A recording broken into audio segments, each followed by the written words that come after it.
प्रशांत किशोर साहब, पानी पिएंगे? करण थापड़ ने आपको भी पानी पिला दिया। 37-35 मिनट बाद आप भी बौखला गए हैं। मैंने आपको कभी देखा नहीं था इस तरह बौखलाते हुए। आपके बहुत इंटरव्यू मैंने सुने हैं और मैं काफी टाइम से आपकी बॉडी लैंग्वेज भी रीड करता रहा हूं, पर अभी आपकी जो बॉडी लैंग्वेज थी ना, वो क्लियर कट बता रही थी कि आप किसी और के लिए बैटिंग करने उतरे हैं। आप साहब भी बौखला रहे हैं, आप भी बौखला गए। दोनों में बहुत समानता है, बहुत ज्यादा समानता है दोनों में। होता है, हार जीत होती रहती है राजनीति में, कोई बड़ी बात नहीं है। कल वो जीते थे, कल वो हार जाएंगे, कल वो हारे थे, कल वो जीत जाएंगे, ये चलता रहता है। Nothing is permanent in politics. मगर मैं आपको एक बात बताता हूं प्रशांत जी, कहना नहीं चाहिए मुझे, I respect what you do, मगर जिस तरह से आपने इमेज बना रखी है ना कि आप तो किसी के लिए काम नहीं करते, आप फ्री में काम करते हो, तो आपने उसमें इंटरव्यू में कहा यू डू अ जॉब। तो जॉब की जो डेफिनेशन होती है ना, वो आप देखिएगा कि डिक्शनरी में जॉब की डेफिनेशन क्या होती है। रकम मिलती है जॉब करने के लिए। आज की दुनिया में कोई किसी के लिए फ्री में काम नहीं करता। तो ये इमेज मत बना के रखिए कि आप कुछ फ्री में काम करते हैं, कि आप बहुत बड़े समाज सेवक हैं, देश की सेवा कर रहे हैं, देशवासियों को बता के कि आने वाले चुनावों में या चुनावों में क्या होता है, कौन जीतता है, कैसे जीतता है, कौन हारता है। करेक्ट? तो ये सब बातें ना करें आप। मैं आपको एक बात सिंपल कहता हूं, देखिए, आपकी मैं चाहता हूं डिबेट है ना, डिबेट, इंटरव्यू नहीं, आपकी डिबेट हो एक इंसान के साथ। उनका नाम है श्रवण गर्ग साहब। श्रवण गर्ग साहब से आप डिबेट करिए।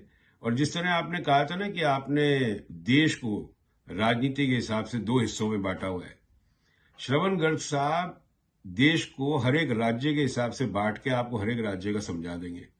अगर चुनाव ईमानदारी से हो रहा है, आपने एक बारी भी ये नहीं कहा पूरे इंटरव्यू में कि अगर चुनाव ईमानदारी से हो रहा है तो आज की सरकार की अगर 300 सीटें आती है तो मान ली जाएगी, मगर अगर ईमानदारी से नहीं हुआ चुनाव ये, तो आपने जो स्टेटमेंट्स दिए हैं वो सारे के सारे वॉइड हो जाएंगे।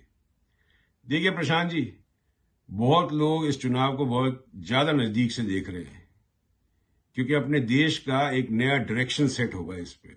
पॉजिटिव या नेगेटिव वो आगे की बात, ठीक है प्रशांत जी, मगर आपको ये जरूर बोलना चाहिए था कि चुनाव ईमानदारी से हो। आपने पूरे इंटरव्यू में ये नहीं कहा कि चुनाव ईमानदारी से हो। आप इतने डेफिनेट कैसे हो, जबकि पूरी दुनिया में ये चर्चा चल रही है कि आज की वर्तमान सरकार आए नहीं आए, मगर इतनी पावर से वापस नहीं आएगी। तो आप इतनी डेफिनेट कैसे हो? 303 से ऊपर ही जाएंगे, नीचे नहीं आने वाले। समझ रहे हो आप मेरी बात? और फिर ये आपको बात करनी चाहिए वीडियो पर, क्योंकि ट्वीट को तो आपने नकार दिया कि आप तो ट्वीट करते नहीं हो। प्रशांत जी, ये जो आप काम करते हो ना, ये अभी ना बिहार तक सीमित रखो। आप बिहार पे आप अच्छा काम कर रहे हैं, करते रहिए। वो आप अपनी जमीन वहां पे टटोल रहे हैं राजनीति की, वो टटोलिए, कोई दिक्कत नहीं है। मगर जब तक वहां पे तेजस्वी यादव भी खड़ा है ना, आपको जमीन बनाने में बहुत मुश्किल होगी। अब ये लोग बाग क्या है, थक गए हैं जुमलेबाजी से, दे आर टायर्ड। ये जो होते हैं ना लूज कैनन्स, है ना, अब आपको भी कवर फायर करने के लिए ये ले आए बीच में। जब पता लगता है ना कि अब कुछ नहीं होने वाला है, तो पीछे से कवर फायर देना पड़ता है। तो आप भी वही कवर फायर आर्टिस्ट है। 2-3 महीने से आप शांत थे, एकदम से उठ के आ गए तीसरे फेज के बाद या दूसरे फेज के बाद आ गए होंगे। आपके और भी इंटरव्यू आए, ठीक है, अब भी लेटली एकदम से आने लग गए आपके। तो आपको सेट किया जाता है, पैराशूट से ड्रॉप किया जाता है। जाओ भाई संभालो प्रशांत जी, हमारे तो 220 230 बोल रहे हैं, थोड़ा सा नैरेटिव सेट करो आप। तो आप उस नैरेटिव सेट करने के चक्कर में गलत आदमी के सामने आके बैठ गए। उसका नाम है करण थापर। अमीश के साथ बैठते, सुधीर के साथ बैठते, सुशांत के साथ बैठते, नविका के साथ बैठते, स्मिता प्रकाश के साथ बैठते, तो फिर भी आपकी चवन्नी चल जाती। मगर यहाँ पे आपकी चवन्नी खोटी निकल गई। ठीक है प्रशांत जी, तो आपने जो पूरा का पूरा आपका इंटरव्यू था ना, उसमें आप एक्सपोज हो गए टोटली। और अगर ये चुनाव ईमानदारी से हुआ, ये भी बात की गारंटी करता हूं मैं, अगर ये चुनाव ईमानदारी से होता है प्रशांत जी, तो आपकी जो इमेज बनाई हुई है ना आपने पॉलिटिकल ऑब्जर्वर की, वो भी ध्वस्त हो जाएगी। और अगर इस चुनाव में बेईमानी हुई तो फिर तो ऊपर वाला जाने क्या होगा, जो भी होगा मंजूर खुदा होगा, बाकी तो कुछ हो नहीं सकता। बाकी देखिए प्रशांत जी, हम हाँ में हाँ मिलाने वालों में से नहीं है।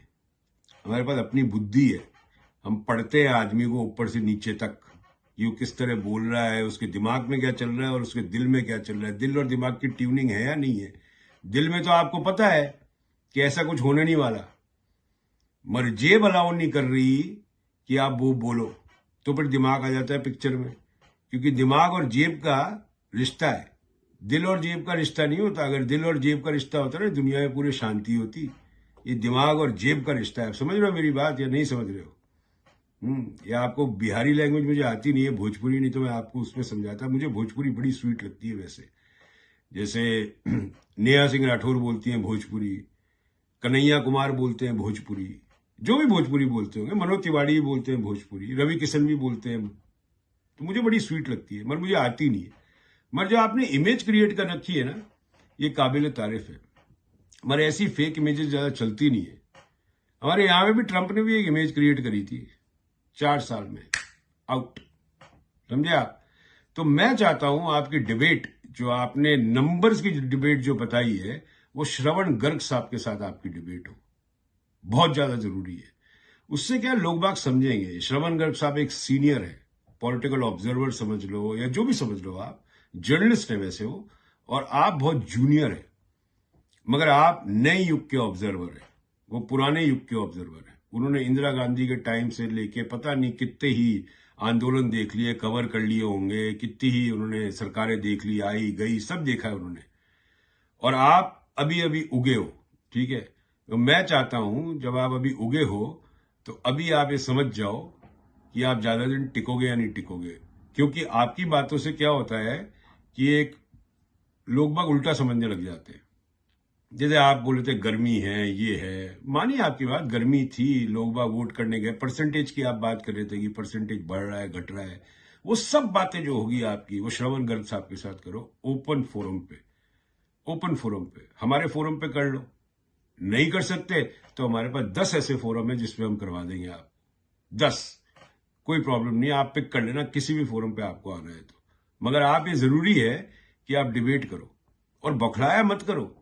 देखिए, जब हार भी जाते हैं ना, जब दिखती है सामने हार है, ईमानदारी वाली हार है, अगर दिखती है हार है, तो आदमी को बौखलाना नहीं चाहिए। हार जीत, ऊंचा नीचा जाना जिंदगी में ऐसा चलता रहता है, कोई बढ़िया नहीं, मगर आदमी को अपनी स्थिरता बना के रखनी चाहिए।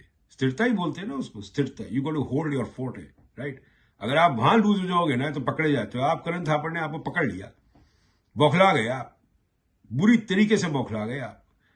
और मैंने आपका वो बौखलाहट कम से कम 2 या 3 बार ही देखी। मैंने आपकी बॉडी लैंग्वेज भी देखी, ठीक है? पानी पीते हुए आप भी अच्छे लगे। मैं जनरल बोल रहा हूं, आपको किसी से कंपेयर मत करना, जैसे करण थापड़ ने किसी और को पानी पिलवा दिया था। एक और इंटरव्यू आपको बहुत जरूरी है देखना, करण थापड़ का बहुत पुराना इंटरव्यू है लालू जी के साथ। देखिए लालू जी के साथ भी कैसे कड़ाके के सवाल किए करण थापड़ ने, मगर वो बौखलाए नहीं, बिल्कुल नहीं बौखलाए, क्योंकि लालू यादव की जो इमेज है ना, वो फेक जो होता है ना, फेक इमेज क्रिएट नहीं करी किसी मीडिया ने। लालू यादव ने जो भी इमेज है आज की तारीख में, उन्होंने खुद क्रिएट करी है अपने कामों से। अब आप उसको नेगेटिव बोलो या पॉजिटिव बोलो, मगर मीडिया क्रिएटेड इमेज नहीं है, ठीक है सर? तो आप आज की तारीख में अगर आपको इंटरव्यू देने हैं ना, तो आप अमीश देवगन, सुशांत सिंह, अमन चोपड़ा, नवेका, स्मिता प्रकाश, सुधीर चौधरी, रिपब्लिक टीवी वाला वो अर्नब गोस्वामी, मंकी, उनके साथ करो तो ठीक रहता है। पर करण थापर के सामने आके मत बैठ जाइएगा, ठीक है? वो सीजन्ड ये जर्नलिस्ट हैं और बहुत एक्सपीरियंस्ड आदमी है।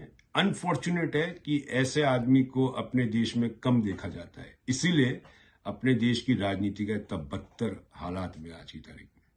खैर, मैं वेट करूंगा आपके मैसेज का। अगर मैं तो छोटा सा आदमी हूं, अगर सुन लो आप, कहीं से मेरा वीडियो आपको मिल जाए और आप सुन लो, तो मुझे कांटेक्ट कर लेना। मैं श्रवण गर्ग साहब के साथ आपकी डिबेट को सेटअप करा दूंगा, और जल्दी कर लीजिएगा 10-15 दिन में, नहीं तो फिर तो रिजल्ट ही आ जाएंगे ना 10-15 दिन बाद। तो जल्दी, अभी 2-4 दिन में ही कर लीजिएगा, सॉरी 10-15 दिन में तो रिजल्ट ही आ जाएंगे।